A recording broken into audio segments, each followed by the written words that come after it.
नमस्ते सम्पूर्ण सबैजनालाई। टिकटकमै रमाउने टिकटकमै कमाउने भन्छन्, त्यो सबैजनालाई नहुन सक्छ। गुल्मीमा बाँदर र बँदेलले मकै खाइरहँदा किसानहरूलाई साह्रै दुःख दिएको हुँदा त्यही सम्बन्धी जस्ताको तस्तै नहुन सक्छ। लागि हो मकै सानो खान दुई चार सिस्ने शब्दमा खोला एउटा तरेर गीतको घुर्मी कसरी जाने लिएर हो। आएको छु, घुर्मीको मकै स्वीकार्नु निकै होला। मिठा हुन्छ। बाँकी गीतबाट कस्तो हुँगा लाग्छ जस्ताको तस्तै स्याउ सुन्तला हुँदैन गरौँ भनी लाएर, स्याउ सुन्तला हुँदैन गरौँ भनी लाएर, लाको बाली खाइदिन्छ बाँदर आएर, लाको बाली खाइदिन्छ बाँदर आएर।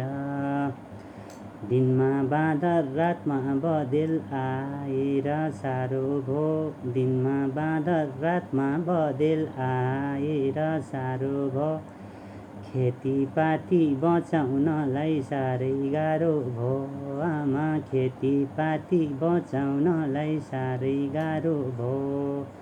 चुनाव आउँदा जनतालाई पक्कै पनि चाहिएला, चुनाव आउँदा स्थानीयको जनताको भान्सामा भोट पसेर पक्कै पकाइएका पनि खानेकुराहरू समेत चाहिएला। खाइदिने र आक्रमण गर्ने शान्तिसँग गरेको किसान कप्तानगञ्जका गर्न स्थानीयको कहिले गुनासो छ। पाइएला, उपद्रव बढ्दै गएपछि बाँदर धपाउन शान्तिसँग स्थानीयले किसान गरेका गर्न अनेकौं प्रयास कहिले असफल पाइएला। भइरहेको, बरु उल्टै छैन बाँदरले रोजगार आक्रमण गरेर घाइते जनतालाई भएको। जन्मिन साथ शिर मारिन्, छैन रोजगार जनतालाई जन्मिन साथ शिर मारिन्। हेरिराखौँ आउँछ एक दिन भोकै मर्ने दिन, यस्तै भए आउँछ एक दिन भोकै मर्ने दिन।